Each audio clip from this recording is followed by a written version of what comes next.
Okay, so the next panel is actually really good for all of you companies that are here. These are our Focus 100 pitch finalists from last year. And they are going to tell you how to translate what you've learned here this weekend to success after the conference. So this is very, very important, and pay close attention. I'd like to bring to the stage Ms. Tracy Solomon, the founder of Hosiana. My girl, we went to New Mexico together. No, I'm just kidding. Thank you. You're welcome. Can everybody hear me okay? Okay, great. What I'd like to do, thank you so much, first of all, for the invitation to come to the conference again and to be a moderator. It's really an honor and a privilege to work with this group. And I made so many good friends last year that it's great to see everybody. So please take advantage of this opportunity. It's fantastic. I'm going to be introducing our amazing panelists. I think we're going to have a very juicy conversation. So please keep your ears peeled. The first person I'd like to bring to the stage, as we say, Rachel Brooks, who is the CEO and co-founder of Citizen Made. Yay!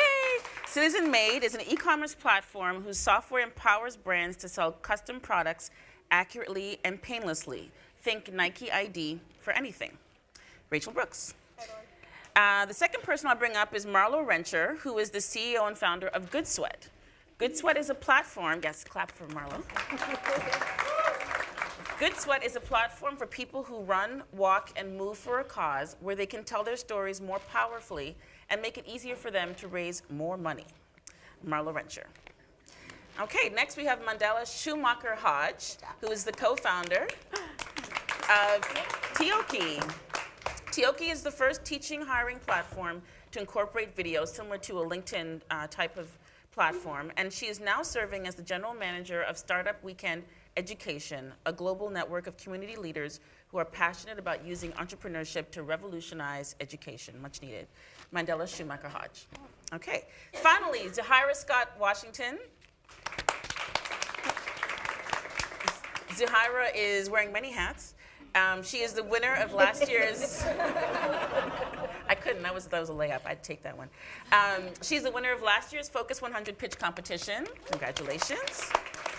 And as well as being the founder of Canoodle.com, a mobile game that makes it fun and easy for busy couples to shake up their relationship routine and keep things interesting.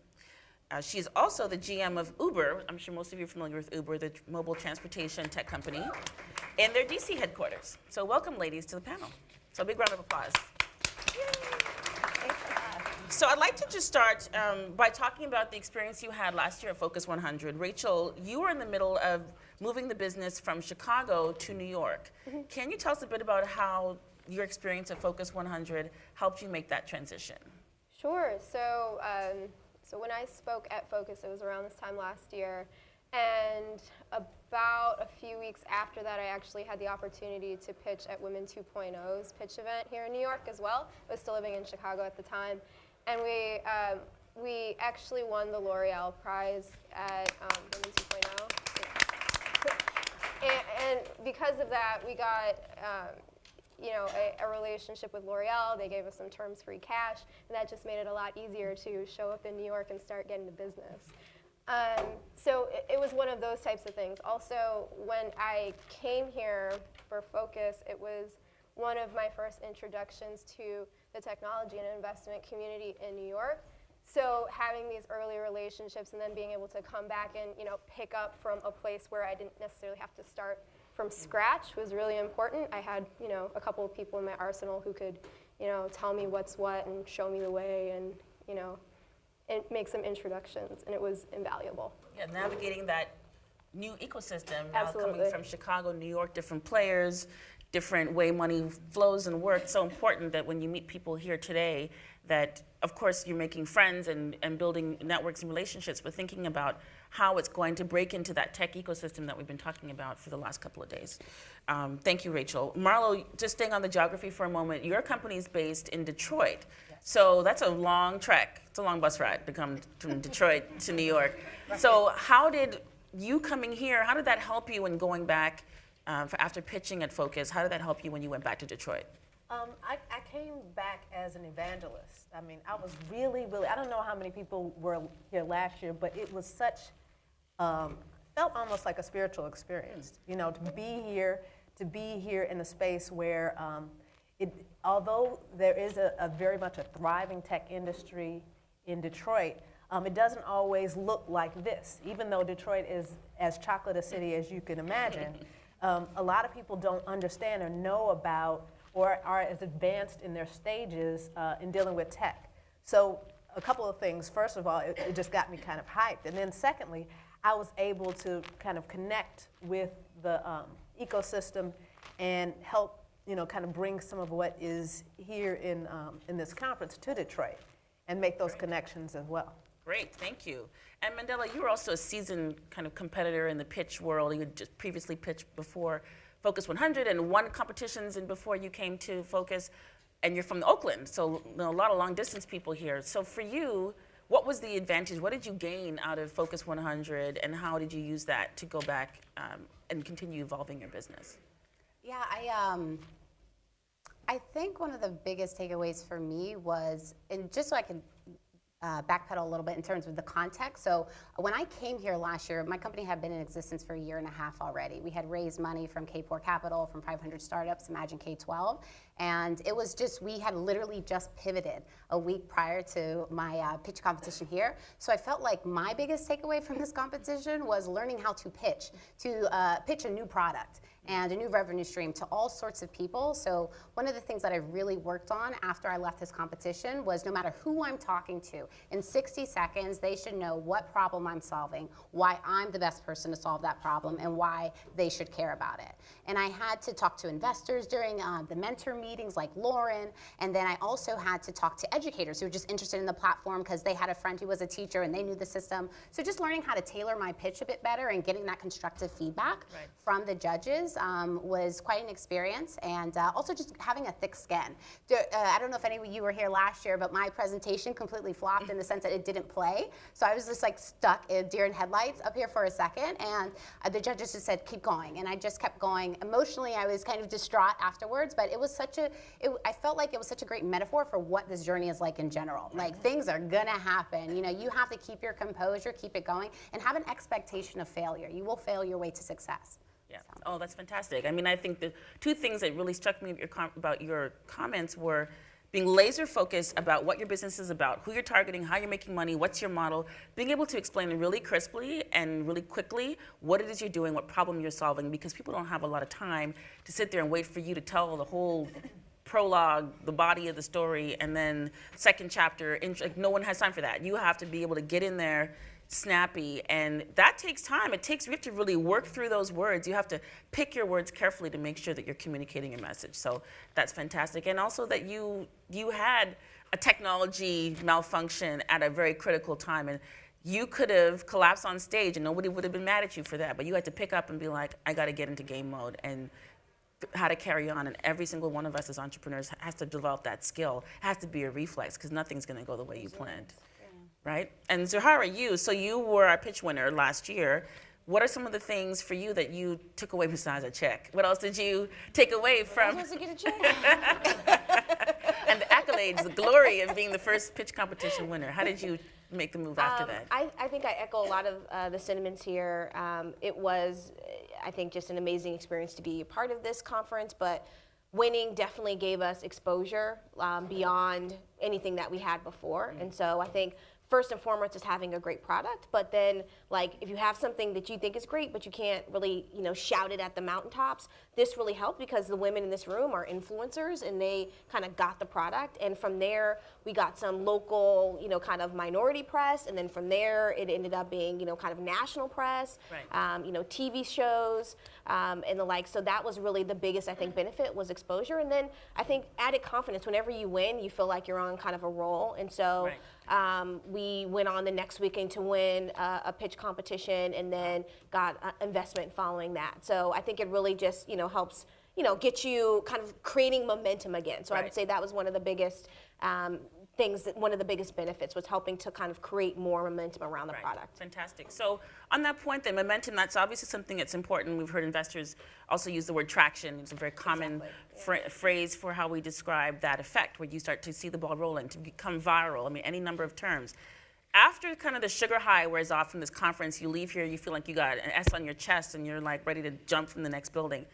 then kind of the realities of business, of being an entrepreneur. This is not, it's not a destination, it's a journey. It's a lifestyle choice that you have taken upon yourself. What are some of the realities that kicked in after the conference in the last year that you found yourself either by design or unexpectedly having to manage and figure your way around? Mandela, I'll start with you. I would say when reality hit again, it was just that I really needed to work on my pitch. Like, I'm going to go back to that. Like, if you cannot convey what you are doing in a succinct manner to people who are going to matter to your business, then it's just like you have no hope. So being a businesswoman, being an entrepreneur is really a skill in communication. You have to learn how to recruit the right people to your team, because it's not just you building this business. So I really went to work on that. But during that process, I also had to ask myself the question, because we had pivoted, and I'm like, am I solving a perceived problem, or am I solving a real problem? You know, because it may have been my problem. I'm like, oh, I'm a teacher. Of course, all other teachers feel this way. They're going to use it. But really going backwards a bit, and just the reaction I was getting from being here and trying to pitch what I thought we were, and not necessarily it being well received, going back and doing more market research, I think, was one of the immediate next steps I took, and just asking our customers what they wanted, if this is something they would use. And then also in relation to pivoting, I think I learned a lesson in that we had raised money, and we had raised our money. The last one came in July, and then this conference was in October. And during July and October, we pivoted.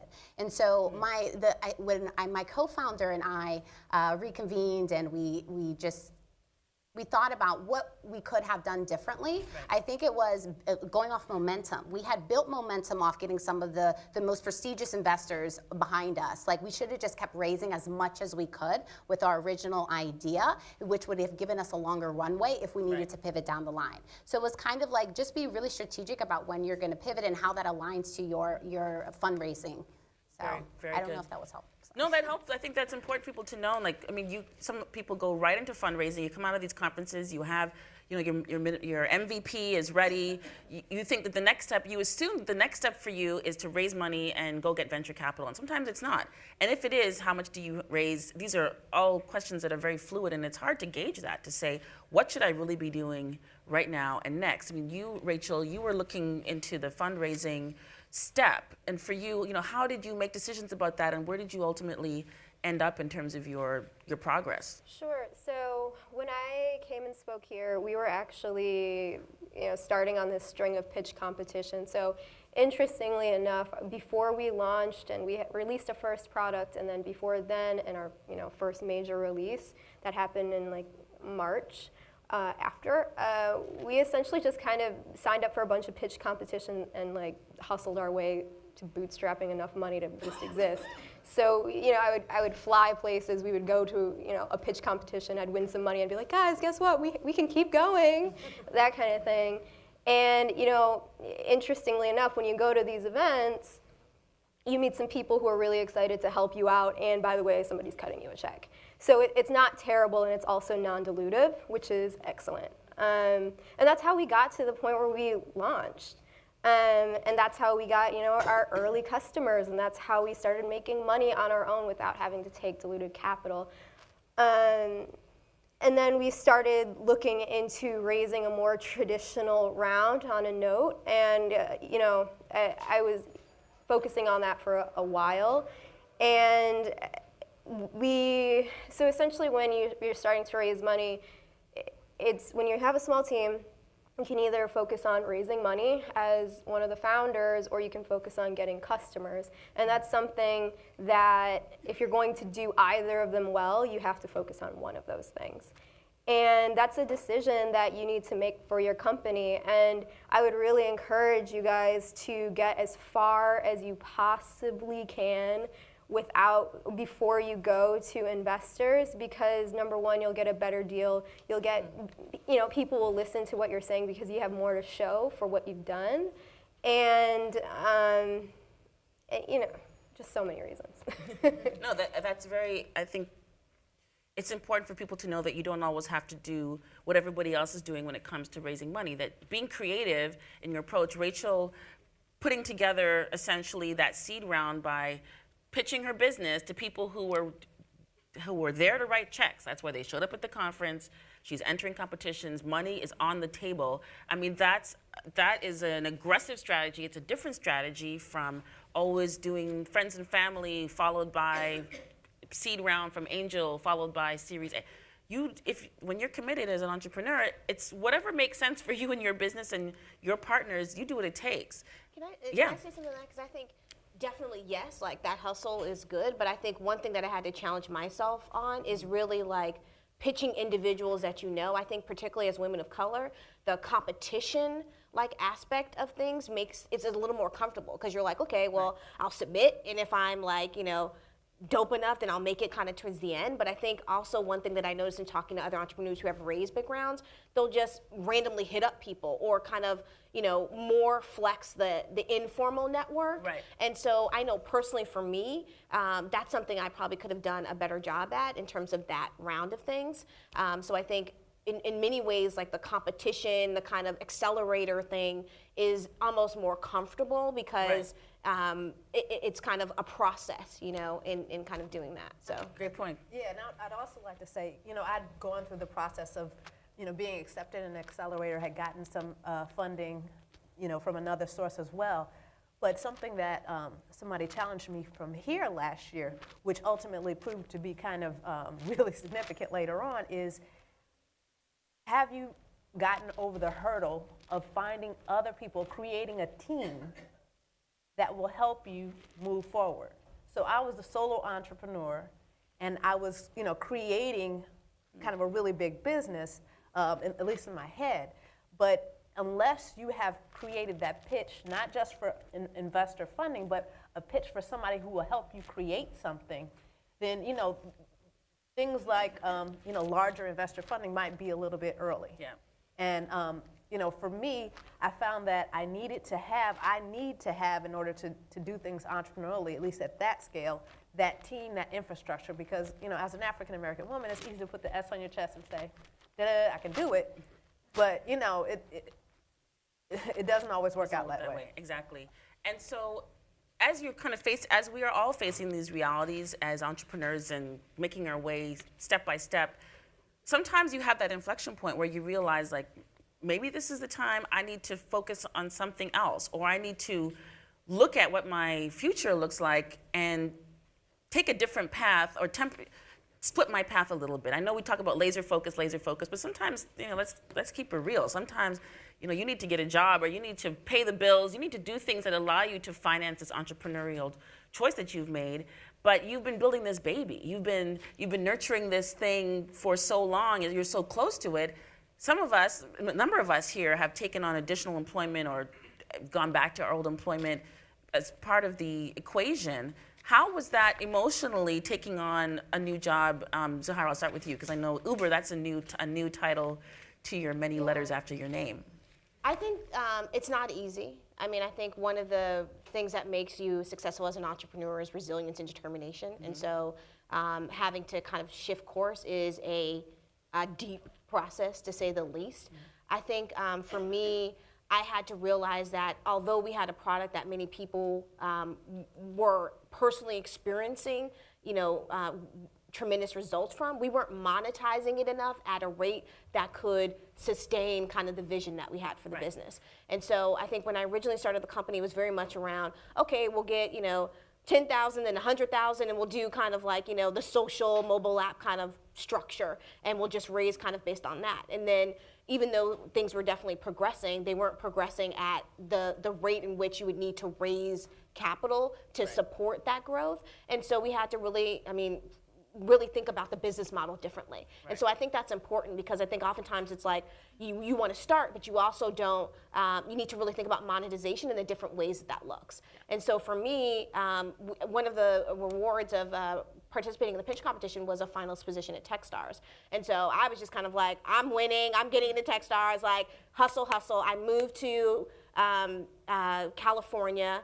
Left my husband, moved to California, recruited a co-founder because I knew that was an Achilles heel on my end, worked with her for like 3 months, got her on board, whatever. And then when we didn't get like the position in New York, it was kind of like a real kind of, pause moment for me. Right. Because everything, kind of all the boxes were ticked, if you will. Yeah. So I think that was really a reflection point. And then I started thinking about really hard, how could I look at monetization? And we thought about it differently. So Right. essentially now we've partnered with a relationship publisher and basically are doing a paid version of the app using their branding with a revenue share. So they're basically covering, kind of all they're content. basically a strategic investor. Right. But it's a different kind of model than your, kind of normal, give me $1 million and then I'll continue to, down I the wanna do. runway. Right. So. Great. And Mandela, I know you now you're at Startup Weekend. How did you make that transition from full-time on Tioki to a new extension in the education field? Yeah, I would definitely echo what Zahara just said. This is your baby, right? You're building it from scratch. It's a very emotional part of yourself. And I would say, I know you had your moment when you didn't get into Techstars. I definitely had my moment early this spring after our hiring season, because we were, again, a hiring platform, and schools basically hires teachers from January to right before summer ends. And so now it's like, oh crap, summer's here again. What are we gonna do to keep teachers on board if people aren't like looking for jobs? And so it just came back to where my co-founder and I, again, we met and we just had a heart-to-heart about, we've been building this for 2 years. And it's like we're still giving a startup effort, right? Working late, putting in our personal finances, doing whatever we need to do to get by, but we're only seeing small business growth results. So I think just being honest about where you really are, like seeing it for what it is, but not worse than it is, I think is a really important skill to develop. But then I also was presented with an opportunity. So again, one of the best things you can do for yourself as you're building your own business is to stay involved in the broader community. I made it a point to network. I made it a point for people to know who I was and what my goals were and how I could help them and how they could potentially help me and feel good about it. So I think that it's important, like we're all after this destination of raising capital or even just having this lucrative exit, but it's about who you become in pursuit of that destination. You know what I'm saying? Right. So I feel like over the past 2 years, I've become a really valuable person. And so when you become that person where other people can now see you as an asset, like Zahara at Uber, right? She developed a skill set. They found that valuable. So a very lucrative company wants her on board. Same kind of experience happened to me, but my litmus test for when I decided was I made this acronym called MINGLE, and it's basically I asked myself these questions of to make sure I'm making the right decision. I am a teacher. And, but M is for like mission. Does this, whatever I'm going to do next, does the mission really align with who I am? The next one is impact. Can I have a massive impact? And the organization I was going to, it's global. We're in 500 cities around the world, touching the lives of 100,000 entrepreneurs. The next one was, network. Network, thank you.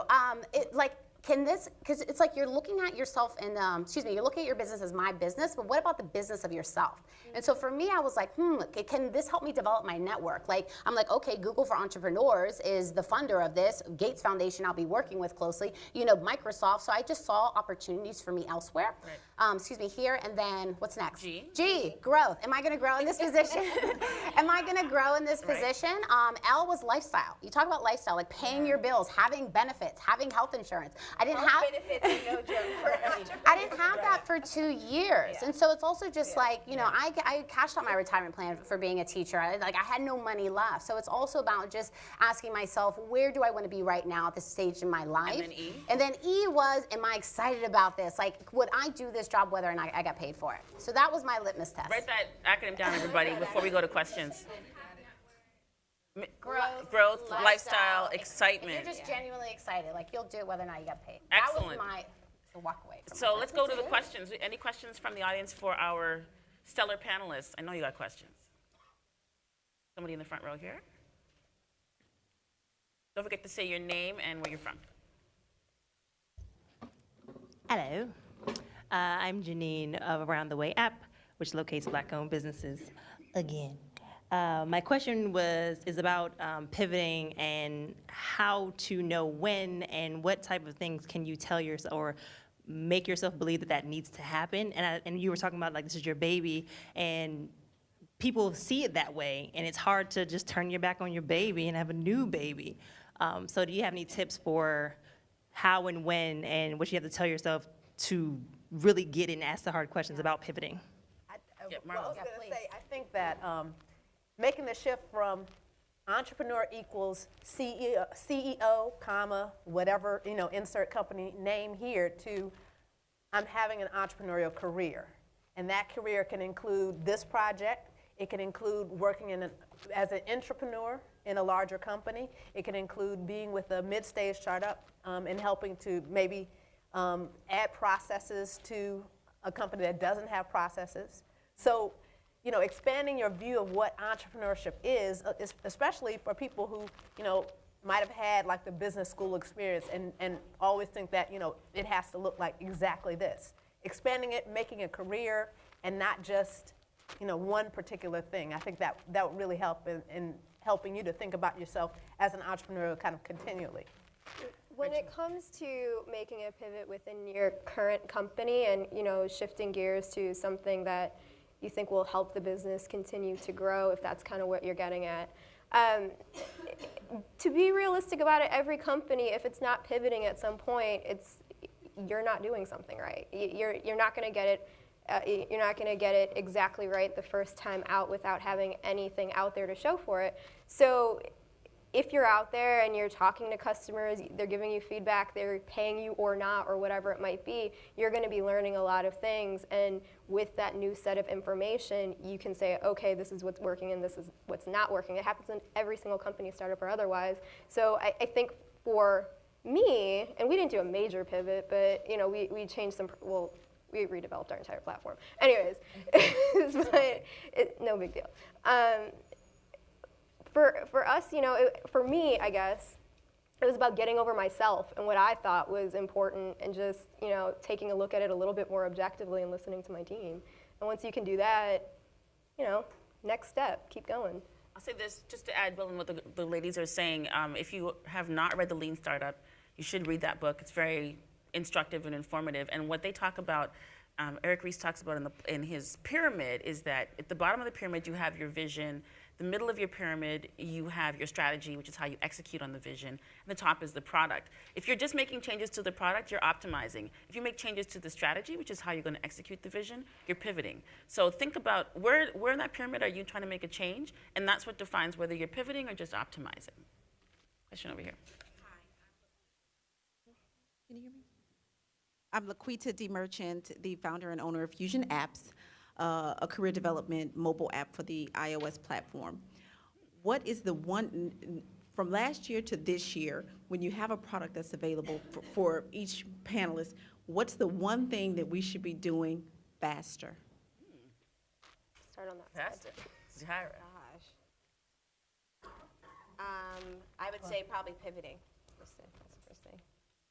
I would say tracking your data. So I'm talking like have, oh my gosh, I just had a mind blank.